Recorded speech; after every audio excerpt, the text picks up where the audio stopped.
Naku, ang init.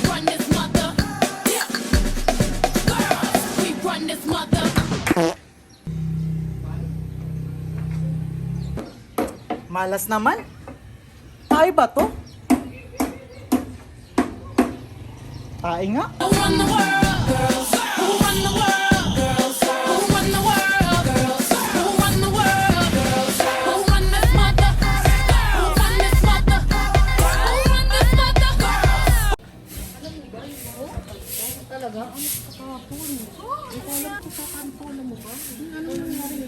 O Yusef, kumusta na?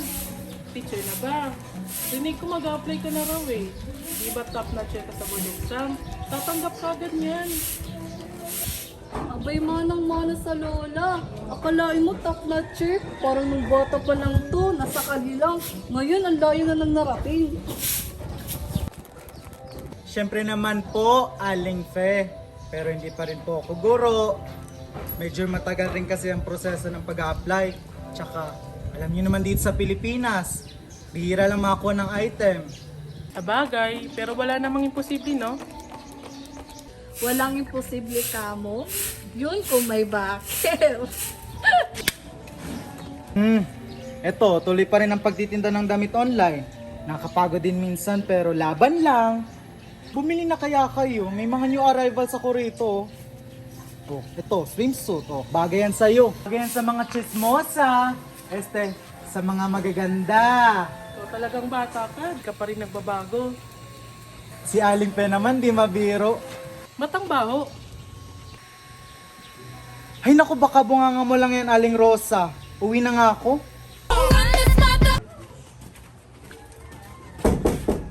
Lala, nandito na po ako. Apo, saan ka ba galing? Kanina pa kitang hinihintay. Wala lang po lang. Kinuha ko lang po yung mga order ko dun sa courier. Yung mga paninda mo ba? Opo lang.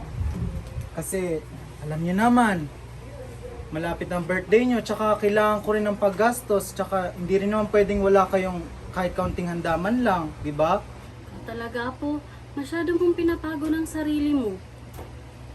Kumain na tayo. Nagluto na ako ng hapunan natin. Sige po lang. Happy na birthday mo pa! Happy na birthday mo pa! Happy na birthday mo pa! Ilang taon ka na! Ilang taon ka na! Ilang taon ka na! Ilang taon ka na! Happy birthday! Happy birthday, Lola! Yay! Bata nito. Happy birthday, Lola! Cheers! Girl, alam mo, ano ba? Ang pugi niya. True. La. Pasensya na po Ito lang po kasi nakayanan ng pera ko. La. Sana maging masaya ka. Kasi, may regalo ako sa lola ko. Ikaw talaga, Apo. Nag-abala ka pa. Maraming salamat. Happy birthday, Lala. Bakla! May tumatawag sa cellphone mo!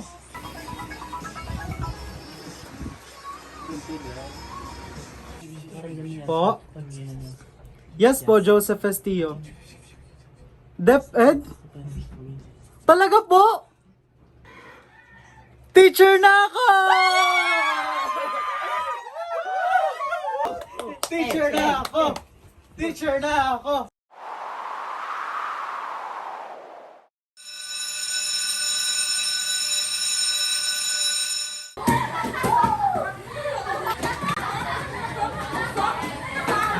Good morning, class!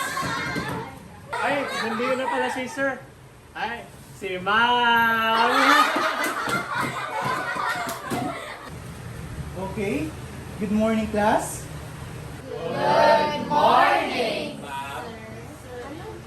I am Teacher Joseph Castillo, your new English teacher.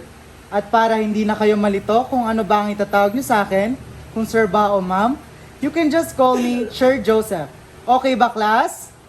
Okay po, Sir Joseph.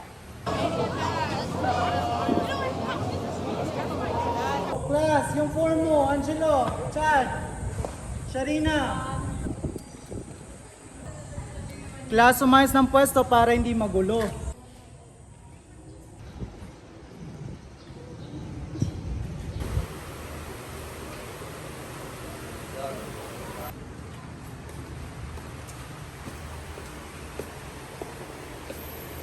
Moms, sabi ng school head, sa English teacher na lang daw i-assign yung hosting para sa paparating na program. So ikaw na lang yung pinili ko. Total, magaling ka naman sa mga ganyan, di ba? Ha? Di ba, meron na ako sa program? Ano ka ba? Kaya mo yan, sis! O siya, aalis na ako, magla-lunch pa ako eh. Galingan mo ah! Bye! Hala, ang dami-dami ko pang gagawin. Ito pang si Sheila, panay absent. Wala nang record sa mga test. Hala, ang gamot pa ni Lola, hindi ko pa nabibili. Dami-dami pang gastusin. Tagal pa ng sahod.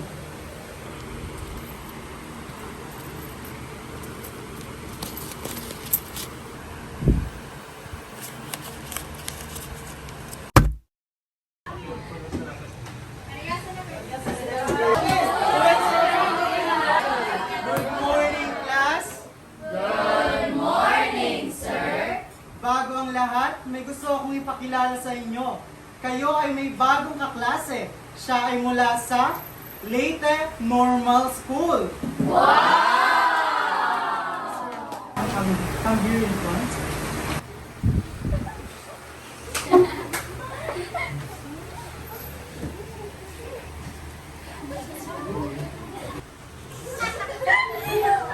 Good morning. I'm Marky Merongo. Sir? Ba't ganyan siya? Nagjo-joke ba siya?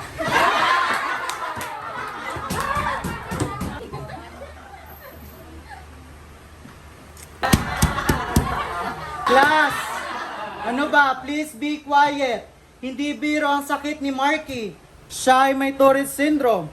Lagi natin tandaan, class, na nandito tayo sa paaralan upang matuto ng mahalagang bagay tulad ng pagrespeto sa kapwa. Huwag tayong basta-basta manghusga ng iba dahil hindi natin alam ang pinagdadaanan nila. Sige, Mr. Marky, umupo ka na. At dahil dyan, get 1/4 sheet of paper, mag-quiz tayo.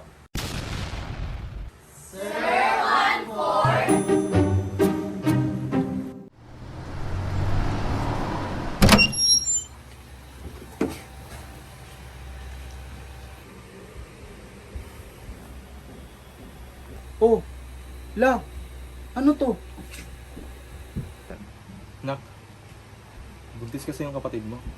Baka meron ka dyan. Tay, alam niyo namang gipit ako ngayon. Daming bayarin sa eskwelahan. Tapos di ko pa nababayaran mga bayarin dito. Kahit kailan talaga, di ka maaasahan.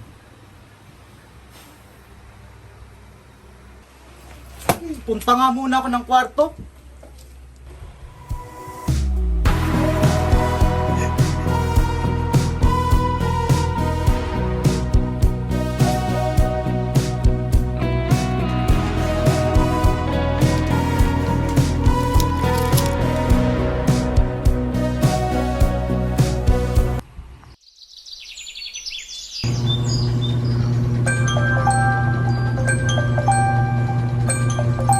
Huh? 8:40 na? Late na ako? Saan kaya yung uniform ko? Sino to? Hello? Oh. Ha? Ano nangyari? Sige, pupunta na ako dyan.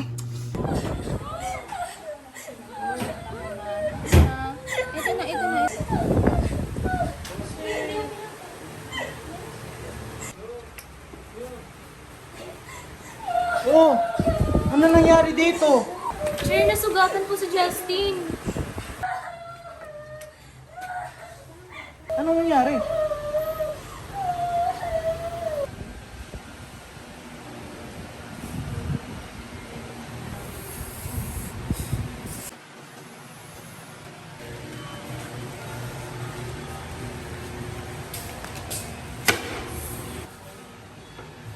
Kumanin po talaga, ma'am. Late lang po ako sa klase tapos yun na po yung nadatnan ko. Alam mo, kung hindi ka lang galit eh. Eh sana walang nangyaring masama sa anak ko. Alam mo ba kung pwede kang matanggal sa trabaho niyan? Bilang guro, responsibilidad mong bantayan ang mga anak namin. Mrs. Nocedo, baka pwede naman po natin itong pag-usapan. Ay, hindi. Aksidente naman po ang nangyari. Wag na. Ayoko pong mawala ng trabaho, ma'am. Pasalamat ka. Pinalagpas to ng anak ko.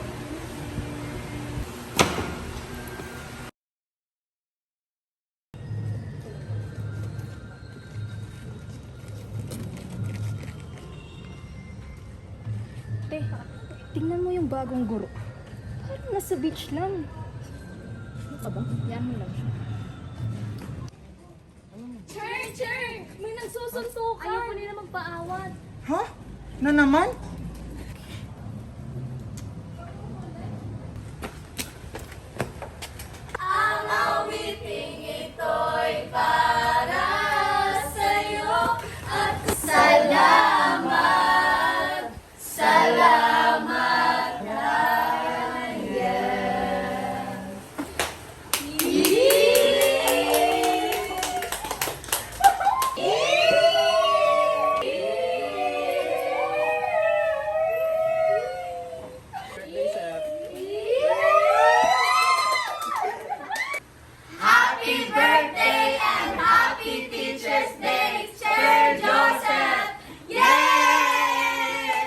Happy birthday, Seth. Dito lang ako lagi. Happy birthday, Bes! Happy birthday, Apo!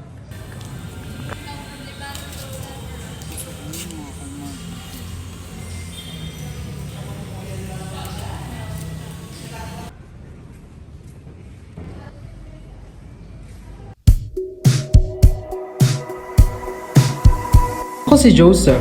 5 taon na akong nagtuturo sa DepEd. Ngunit parang baguhan pa rin ang trato nila sa akin. Siguro kasi iba ako sa kanila. Sabi ng tatay ko na mali ang tinahak ng landas. Kesyo, hindi daw ako marirespeto kasi nga, bakla ako. Pero wala eh, masaya akong maging guro. Ito pa rin, hirap na akong intindihin. Tanging ba Sa gitna ng mga hamon at pagsubok, ang guro ay nagiging liwanag sa dilim. Isang sagradong gabay na nagbibigay ng lakas, pag-asa at direksyon sa mga naglalakbay sa karagatan ng kaalaman. pinaunaman na ang lahat, tinapan naman na king sugat, ngunit ba't ba di ito pa rin, hirap na akong intindihin. Tanging ba